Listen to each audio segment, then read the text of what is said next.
Hello, I'm Llewellyn King, the host of White House Chronicle, which is coming right up. But first, let me tell you about today's show. It's very special, it's very different, and it is very, very important.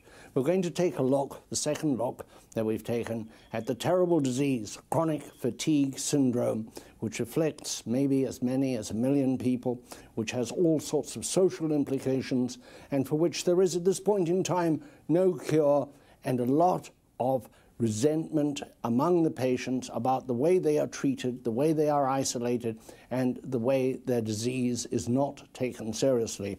Particularly, there's great unhappiness about the amount of research done in the US government for this disease. And of course, this is critical because this is a time when there is less and less money in the federal budget, maybe none at all, for diseases like chronic fatigue syndrome. I have assembled an extraordinary panel of interesting, provocative people who will keep you riveted, I assure you. We'll be right back. White House Chronicle is produced in collaboration with WHUT, Howard University Television. And now, the program host, nationally syndicated columnist Llewellyn King, and co-host Linda Gasparello.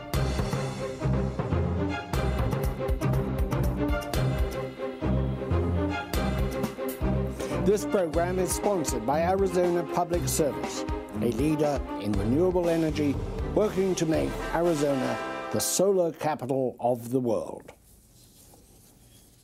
I promised you a special panel, and here is the special panel. On my left is the enormously talented Amy Dockser of the Wall Street Journal, who has been writing about this disease for quite some time and is regarded as a very important chronicler of developments in the disease. And on my left is Leonard of DePaul University in Chicago, who is a clinical psychologist, but a critical player in this field. One, because you suffered from the disease at one time, one of the few people who has recovered, and also, as I understand it, you have been instrumental in laying out the parameters of the patient matrix, how many people actually have it, which the government has had some great difficulty in counting. An old friend and very talented colleague of mine from years back, Deborah Waroff, an author in New York, who's been afflicted for 22 years, but who gallantly fights on and comes down and helps us try to understand this disease on this program. And a new but most welcome guest at the table, Frances Stead Sellers, of the Washington Post, where she's the editor of the health and science section of that great newspaper. Welcome all. Let's begin with you, Leonard. Tell us, succinctly if you can, what is chronic fatigue syndrome? Well, this is an illness that basically affects probably about 1 million people in the United States, as you mentioned. And this is a very debilitating illness. And when we look at other types of chronic illnesses, the functional incapacity of individuals is at least as great as just about the worst illnesses that you can have. So basically, it's an illness that affects many people. It's an illness that's very functional, debilitating, and it's also an illness that people have that basically don't have good access to the healthcare system. Because when people talk about having an illness with a trivial name like this, and they go to the healthcare system, they're often basically shunted into more psychiatric care as opposed to the type of primary care that they need. Deborah, would you like to tell us what happens when you get this disease, this horrible thing which you once said, and I quoted in an article and got 100 emails almost overnight about it, how you had lost much of your adult life to this affliction, if you will. Tell me what it's like, what happens. Well, I think in terms of your functionality, the most important thing is that you find you absolutely can't move. I often compare it to being a car without any gas in it. You look perfectly all right when you see your friends. They say, oh, nothing wrong with you. You look great today. But it's not true. And then, in fact, what you also are is you might store up a little energy, like a car that's been given a pint or so of gasoline, and you putter along a bit, and you do a bit too much, and then there you are again, the car stranded on the street. But there are some key symptoms also, the most prominent of which I think is the excess collapse after activity or after exertion.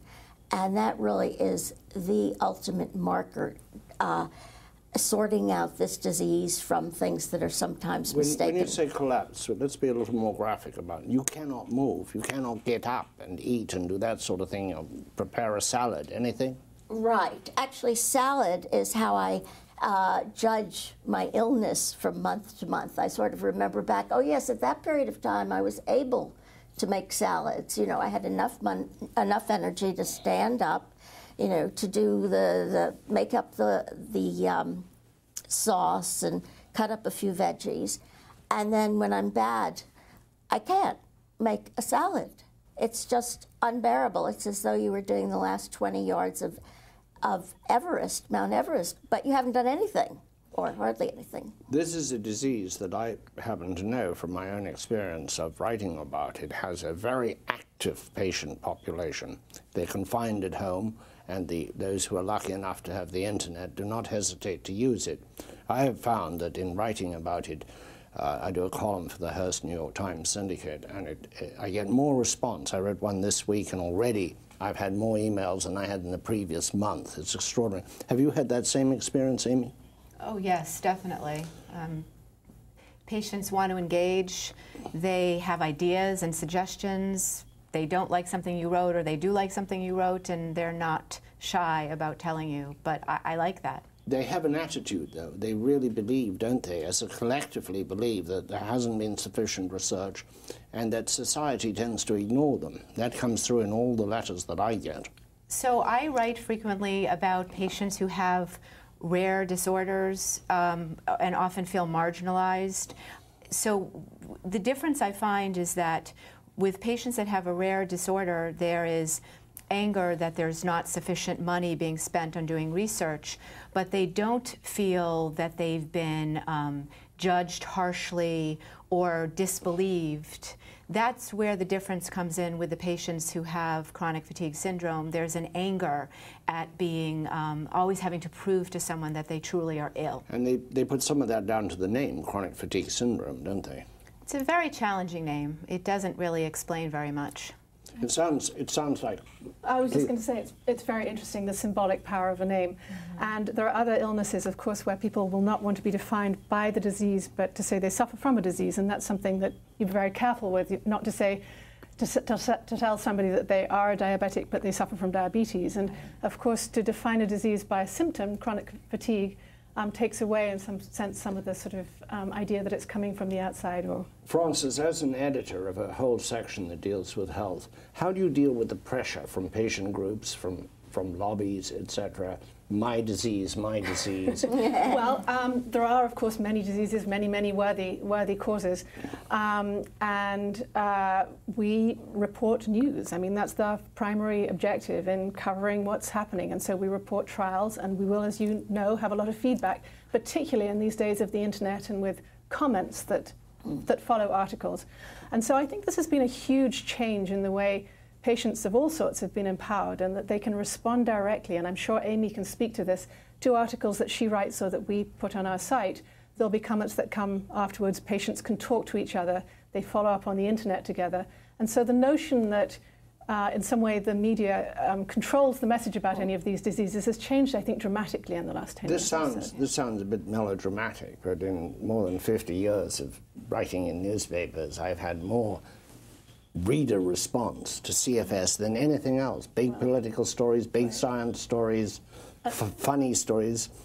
This is the one that has really driven them. Of course, the internet is more sophisticated now than it was even 10 years ago, and certainly in most of my career there was no internet. But I have never seen anything like this. These people are held together, and there is this common theme. There is no cure, is there? There is no cure, and I think kind of the patients, what we're talking about, are so angry because, of course, there's not a cure, but there's also not treatment available. So when a patient gets referred to primary care, often what happens is they sort of get thrown to the psychiatrist, who puts them possibly on antidepressants. And what they basically say is, we don't want that type treatment. What we want is to have our medical condition treated. Now, the word fatigue, which is in the label, is really something that might not even be the main symptom for many of the patients. Think about the worst case of the flu that you ever had. think about not recovering from that worst case of the flu, and then you have a sense of what you're experiencing. It's not just fatigue, it's actually feeling sick. It's like you almost have a poison going through your body. That's not just fatigue. I'm interested that as a psychologist you would suggest people were being shunted or thrown to the psychologist. Because, you know, here's this extremely important organ in our body, the brain among many others, and can it not be part of the playing some role in this? Well, think of it this way. Any chronic condition is basically probably going to sort of push you toward having more stress and having more difficulties dealing with work, family, and other types of associates. So yes, I mean, mental health is important for people that need that. But just think about it. If you had cancer, and if you had HIV or AIDS, and you basically went to your primary care doctor, and they said, go to your psychiatrist and get some antidepressants, and that's how you treated you, that would basically get you feeling rageful. And I've spoken to many patients who basically have been out of the healthcare system. Once they tell people they have this trivial sounding name, chronic fatigue syndrome. By the way, it used to be called myalgic encephalomyelitis, and then they changed it. So once you have that... Who changed it? Who controls this? Who has the domain name? This was changed in 1988 by the Centers for Disease Control.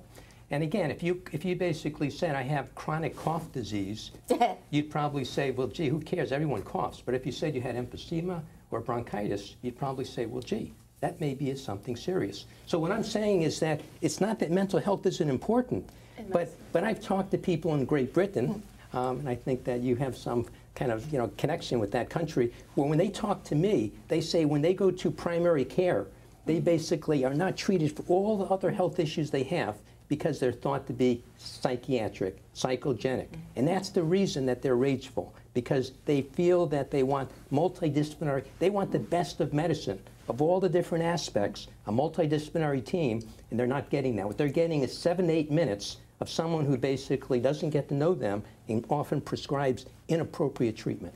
Well, you know, Britain has been an interesting case, and those are probably the most unfortunate patients in the entire world because of a series of events and who knows who and who controls what. It has been labeled a psychiatric disease in Britain, and it is only allowed, according to the rules they give out for primary care physicians, you are only allowed to treat it as a psychiatric disease and refer, no matter how much nausea, no matter what headaches, no matter what weakness, no matter how sick they feel, you're only allowed to refer it for cognitive behavioral therapy or graduated exercise therapy. And this involves a long story about the last 15 years of British medical politics that I won't get into. Probably not relevant here, but I'm curious about CBT and the exercise therapy. Is that something you don't agree with? Well, there's just been a huge £5 million sterling study come out called The PACE, that the press release and the summary in the Lancet said, oh, this definitely helps you, and a lot of the journals in the United States picked it up as just based on the press release and said, oh, cognitive behavioral therapy is good for you. But if you read all several hundred pages of this study, you find out that, in fact, none of the patients who were very sick were treated. Anyone with any sign of a disease was excluded from the test, because obviously they couldn't get in for their cognitive therapy. And number two, you find out that on the only objective test, which was a walking test. You're saying it doesn't work? I'm saying that this showed that it made no statistically significant difference. In other words, it mostly doesn't work on most people, hardly. I'd like to pause for a moment for station identification, and particularly for our listeners on Sirius XM Radio. You are listening to White House Chronicle from Washington, D.C., with myself, Llewellyn King, and today with Amy Docker Marcus of the Wall Street Journal, Leonard Jason of DePaul University, Deborah Waroff, an author from New York, and Francis Stead Sellers of the Washington Post. This program can also be seen around the world on the English language service of The Voice of America. Is this analogous to the early days of AIDS, where people didn't want to believe and where there was shame, and until some big celebrities, most notably Elizabeth Taylor, got involved and dealt with the shame issue, some progress was made? So I didn't cover that, so I can't make direct parallels, but I do see this as being in the early days when a patient community is starting to get activated on its own behalf. I think that although it can be unfair, patients do often have to drive interest, research, and funding in their own disease.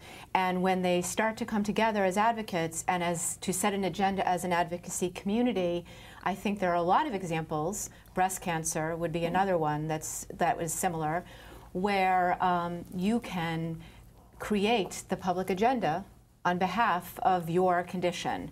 And I think that's what we are seeing here. I think breast cancer is a fascinating example because, you know, we think of the Susan G. Komen, whose whole movement was really prompted by her sister, Nancy Brinker, who was very well-connected and made it her career in some ways, moving ahead.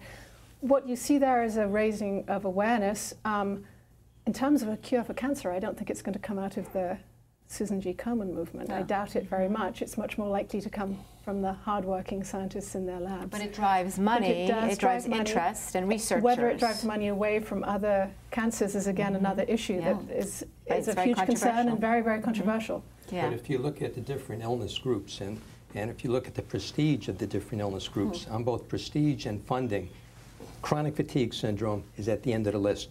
In terms of prevalence numbers, in terms of funding, the disparity is just incredible. So all I'm suggesting is that, you know, if you look at how many people, and again, HIV is very important, but there's less than 1 million people with HIV, and hundreds of millions of dollars are being spent. With chronic fatigue syndrome, at NIH, we're talking about maybe $4 or $5 million a year. It's very hard to get your hands around it. How, as a journalist, do you keep yourself both involved with this and caring about it, and yet not being taken over by it and losing your objectivity? We all three of us, and Deborah, who is a journalist, except she's ill, know this thing that if you write favorably about someone, they think you've joined their team. And then when you write somewhat differently, then they think you're a traitor and you've let the team down. I've been through this with many subjects, from civil rights to nuclear power, that it's slightly frightening when people say you're doing a great job for us, because you know the next step is you're a traitor. You're a terrible person. You're worse than we could ever imagine. Having raised our hopes, now you go and say, well, calm down here, or don't do that. Or you just report somebody saying something with a contrary point of view. How do you deal with that? I don't know. I feel like I report every story the same way, which is I ask both sides for comment. I read every paper myself. I never work off a press release. I will only read the paper myself and won't write about something unless I've read it. I try to contact the researchers who've done the paper. I don't feel that I'm favorable or not favorable on any story that I do. I think I'm fair and accurate. Those are my two goals. How do you deal with this on this and other subjects? Another subject, an interesting story. We ran a piece some years ago about what some people believe is chronic Lyme disease, and I know there are some people who feel there are overlaps between these diseases. And it was a piece reporting the state of the science, and also reported some people who felt the science hadn't moved quickly enough or didn't accept but reported both of those issues. And afterwards, I went into work and my email was overloaded, and the ombudsman got calls and from patient advocates. And so I began telephoning, and I telephoned some patient advocates, and I said to one particular person who was a leader of a group, did you think this, I was curious, did you think this piece wasn't fair-minded? We reported the science, and she said to me, well, actually, yes, I did think it was quite fair-minded in the end. And I said, well, can you tell me why I'm getting all these letters, including ones that were actually quite hostile and threatening to hurt me? And she said, oh, have they come on too hard to you? I'll call them off. And the next day, my email flooded. So it was a vendetta, in essence. On a particular issue. But this is something we face as journalists anyway. I remember one night when I worked for the Washington Post many decades ago, when Senator Henry Jackson was running for president, and as the night went on in the composing room, we got more and more copy, and we were cutting down the size of the pictures. We called it whacking the cut, which is pretty illustrative of what happened. They put it in a big guillotine and went bang, and off went. And we lost a lot of his audience where he was giving a speech. Well, he thought that this was some deliberate attempt to suggest that he couldn't draw an audience. And I thought, my God, at 1:30 in the morning, we don't care. We're not on your side. We're not against you. But that's part of journalism. They may be a little more acute in this case because people are suffering and have this sense of no hope.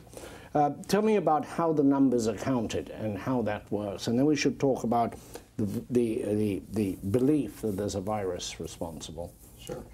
And just, again, just to little comment quickly, one of the reasons patients are so upset with the media is that there are so many media stories that basically put patients down and basically suggest to them that they're just malingering, that they're basically a bunch of bored housewives, and that they're depressed and they should get on with their life. And that's the media bias that's been a problem for patients. I'd never mistake you for a housewife. So all I'm suggesting is when people who have had very high functioning and people have been very involved in their lives have had a sudden decrease in their performance so that they can no longer go into work, they're trying to figure out what happened. And they don't want to be patronized and they don't want to be put down by the media or the work associates and family friends who take those reports and then victimize them again. So these are patients who are victimized by an illness, and then the media further victimize them, and then also the medical community also does it. Have you seen that sort of victimization? I'm thinking of pieces like Laura Hillenbrand's, in the pieces New Yorker, in the New Yorker that was and an others. amazing piece. Have you seen terms like malingering and? I remember I don't read the whole media, but no. Sorry, Newsweek called it the yuppie flu I have to. in the late 80s. Sorry, I didn't. 30 years ago, though. I mean, you're saying recently you feel the same way? I mean, I would say the last year there's probably been better press, but I'm really talking about like a 25-year period. Let's go to the yuppie flu. The yuppie flu is still something that people associate with this illness. It's absolutely incorrect. They associate the illness, I have found, with a sort of mononucleosis on steroids, the kissing disease, something college kids get. So for example, they don't take it that seriously. When you look at the demographics of this illness, I mean, we did a community-based study in Chicago. We interviewed thousands of people. We brought them in for medical illnesses.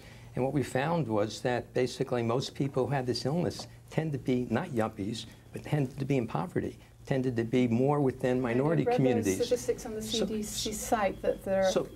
But I'm just saying that there was a period of at least 10 years in the 1990s when there was a myth that was out there that was incorrect. Now, fortunately, that myth has been changed, fortunately, but there's still many people who are continuing to be, I think, victimized. The two subjects we have to touch on before we wrap this up, one of which is this widespread belief that there is a virus responsible, that it's a retrovirus called XMRV, which the patients really believe and want to believe, and there's evidence that it may be that, and there's dispute about it.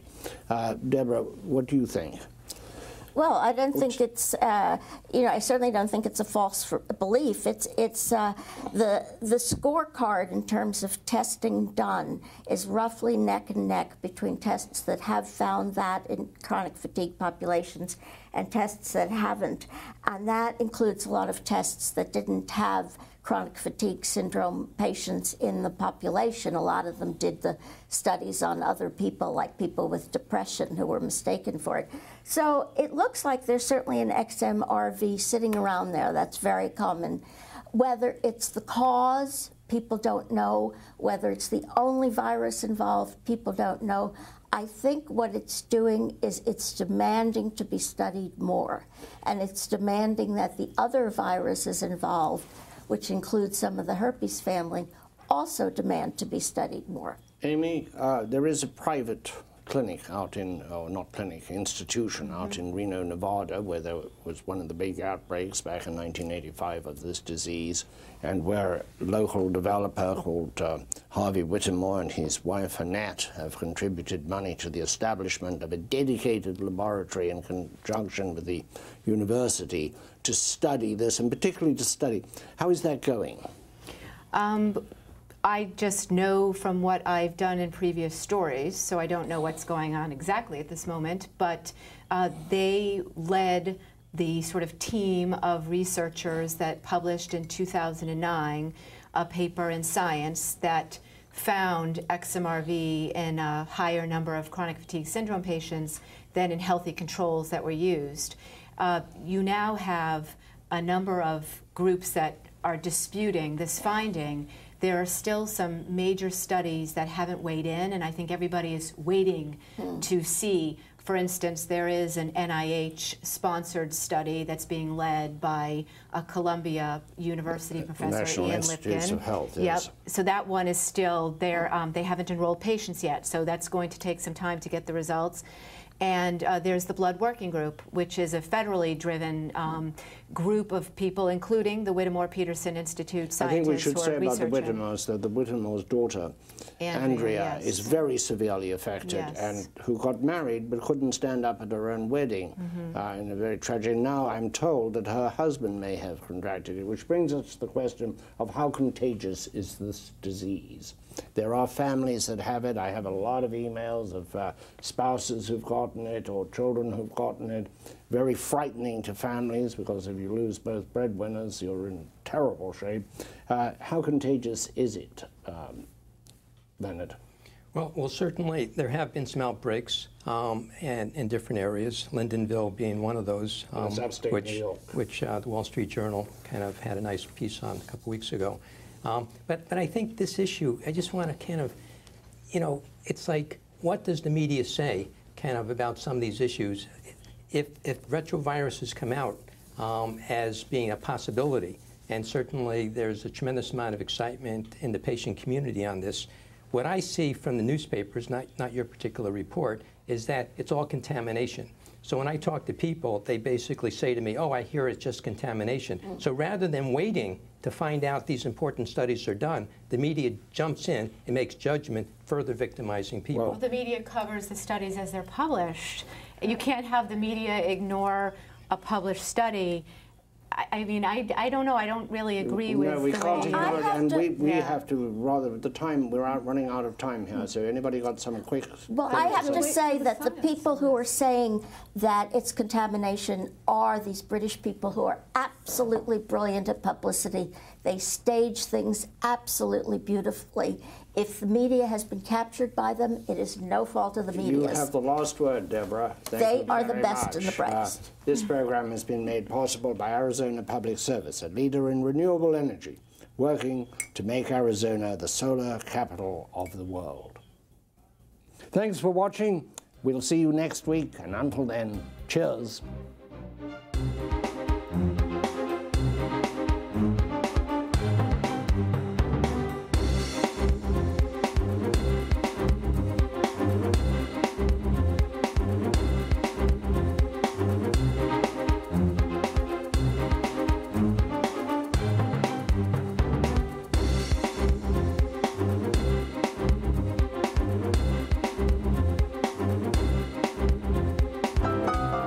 White House Chronicle is produced in collaboration with WHUT, Howard University Television.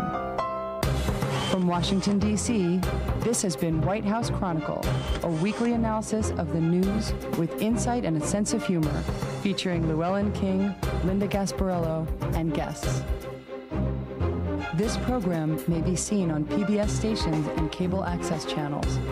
To view the program online, visit us at whitehousechronicle.com.